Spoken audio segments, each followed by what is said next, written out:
Simone. My name is Simone. And as always, I want to start off by first of all saying thank you very much to all of my existing and new subscribers. And if you're watching my content and you've watched a couple videos but you haven't subscribed as yet, or this may be your first video, but you like what you've seen, don't forget to hit the subscription button, turn on your notification bells. And guys, leave a comment below so that I know that you're here so I can say hi. And don't forget to like.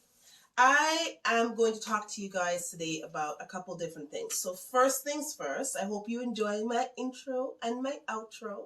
Worked really hard with that. That was a combined effort between myself and another girl who makes intros and outros for YouTube. She was super helpful. I'll put her information in the description so you guys can check her out.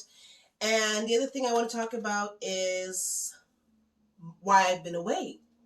So I was missing in action. If you guys are existing subscribers, you'd know that I put out content frequently. So for me to not put anything out for a couple of days is just really not like me. But I've been through it, let me tell you. On Tuesday, I think it was Tuesday or Wednesday, I came out of the shower and I went like this with my ear. And the pain, listen, I felt like someone had like an ice pick and they were just jabbing it into my ear. And I thought for sure, I said, you know what? I've damaged my eardrum. Like, I don't understand why it's so much pain. And the pain hit my ear and literally came right down to like this much of my neck, but on the inside. So I went to the emergency room and I'm expecting to hear the worst. Guys, when the doctor checked me out, what he said was it was earwax. Now, I know you're not supposed to use Q-tips, but honestly, I use Q-tips all the time. And the problem with that is when you use a Q-tip and you put the Q-tip in your ear, yes, you're getting out stuff from around it, but when you push it in and you twiddle it, you're also pushing in whatever wax was in front. So if there's wax here and you put a Q-tip like this, you've pushed this wax in. So all you're getting is the residue of the wax and you're thinking you're cleaning your ear. I've known for years that it's not a good idea to use Q-tips, but because I never had a negative reaction or anything like that before, I was like, oh, I'm fine. People are exaggerating. No. I have literally thrown away all of my Q-tips because I'm like, I'm not taking any chances. So he said, use like the air drops or whatnot to soften it, and then it should fall out on its own. So I went and I purchased this little air drop kit, and it was like one that's peroxide based.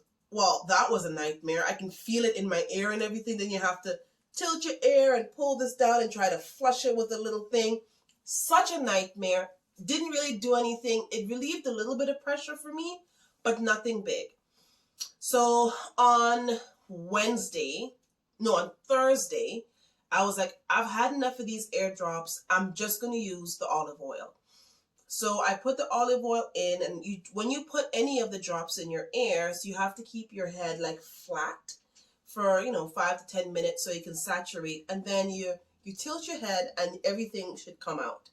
So I put the olive oil in and it gave me a little bit of release. The difference is with the olive oil, when you put it in your ear, you just have to, this part of your ear, you just kind of massage that so you can get the oil in behind where it needs to be, and also so it can saturate. So I woke up on Friday and I was like, yay, my ears should be good to go. No. Mind you, this is Tuesday, Wednesday, Thursday. I'm like in so much pain. So I go down to the clinic. Well, I called first and I went to the clinic, and then the lady's like, okay, you have to see a doctor and whatnot, but the doctors are virtual. So she came in, she does the assessment and everything. She looks, she says, yeah, you've got wax compacted in that ear. And she checked this one, and there was some wax in this one as well. So we spoke about different options, and she said, I can flush it for you, but I think you should go back and do the oil, and if it doesn't work in the next week. And I was like, no, I want it out. It's very uncomfortable, and it's just a lot of pain. She asked, do you have like symptoms and all this stuff? I said no. And she checked my throat. She says, well, there's signs of some strep. So I'm like, yeah, that's the norm, story of my life. So she's like, the doctor will most likely give you amoxicillin. And I was like, yep, that's fine. So I spoke with the doctor virtually. He looked at all of her notes and everything, and he says, it's up to you if you want to flush your air out or not, or if you want to continue using the olive oil. And that was it. Like he said some other stuff that really I already knew. He just kind of reconfirmed exactly what she said, more or less. So she was hesitant. She's like, I don't want to flush it. And then I push everything back. And I was like, I'm taking the chance. Get this out of my ear. I was walking around like this, like baby in my head. It hurts so bad. So she takes this thing with a nozzle. And she gives me like it's a moon-shaped container to hold hair. And then she put like a pad on my shoulder to absorb any water that falls down. So I have the little moon-shaped thing, and I'm like this. And then she puts the nozzle in my ear like this, and then she's pulling on it. Now the water shoots out 3 ways. So it goes 1, 2, and then on the bottom. So it comes out like this. So water comes out from here, here, and here. Listen, she was like, oh, if it hurts, let me know and I'll stop. When she put that in my ear and she pulled the first time, it was the best feeling. I was like, oh, this feels so good. No pain at all. A little bit of pressure, but not uncomfortable. And she got it the first time, just a little bit of wax came out. And then she's like, okay, she'll go back in and see what she can do. Went back in, did it again. And couple chunks. Like I was like, this looks like dog food. Like, I know, guys, I'm sorry. If you have a sensitive stomach, you may not want to hear this like 30 seconds, so you might want to mute your TVs. But it came out. Now it wasn't really, some people's own were the size of like, because I looked at it online, it was like big. Mine wasn't so much so that it was big, it was just very hard. And it looked like if you took dog food and you squeezed it and it just broke up into big chunks, that's what it looked like. And it was like floating on top of the water. I was like, this is disgusting. So anyway, she did it. She got it out. But then she said there's a little bit left that she didn't want to flush the air again because the peroxide drop irritated my inner ear and caused it to the first layer of skin in my ear kind of ripped off a little bit. So when she started spraying, it is dangling. So that will come out on its own again.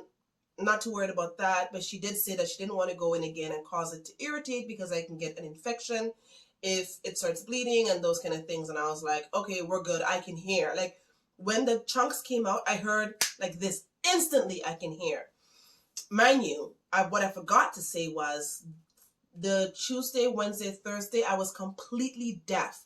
I'm not even joking, guys. Like when I say completely deaf, I could not hear anything in this air, nothing. And my balance was completely thrown off. Like I was drifting and just not myself. And that's why I really wanted to just get that taken out, because I'm like, it's really messing with me. I can't hear nothing. I can hardly hear from this ear. Anyways, so then we switch to the containers. We go on this air and she sprays and instantly I'm like, oh my God, I didn't even know this air was clogged, to tell you the truth. I had no idea. And that one had more wax in it than this air. So I was like, okay, you know what? This is perfect. I felt so good. The pain everything was gone instantly. I had a little bit of internal sensitivity because clearly, the air has been irritated for 4 days. So that was it. And she said, give it a couple of days and then I can start using the olive oil. So my new routine is going to be to use the olive oil in my hair probably about 3 times in the week. And what that does is that it will just soften just initially. And then after that, I'll probably do it like once a week. But it will just soften what else is left. And she says once I have a shower, like just a little water go in there and it should just rinse everything out because the olive oil softens it and then it literally just leaks out of your hair. So, lesson learned. Hey, if you want to use Q-tips and take a chance, it's up to you. But honestly speaking, I will never buy Q-tips ever again to be used in my ear. I will never push anything in my ear. I am too old to be having problems with my ears because of being stubborn. So now, like we have a saying back home, those who don't hear will feel. Oh, I felt all right. So that's my ear story, guys, and that's why I've been off for a little bit. Shiloh also has strep. I mean, we're good now. We've been taking our amoxicillin, so we're not contagious anymore, but we're okay. So now I can kind of get back into my regular routine with giving you guys content.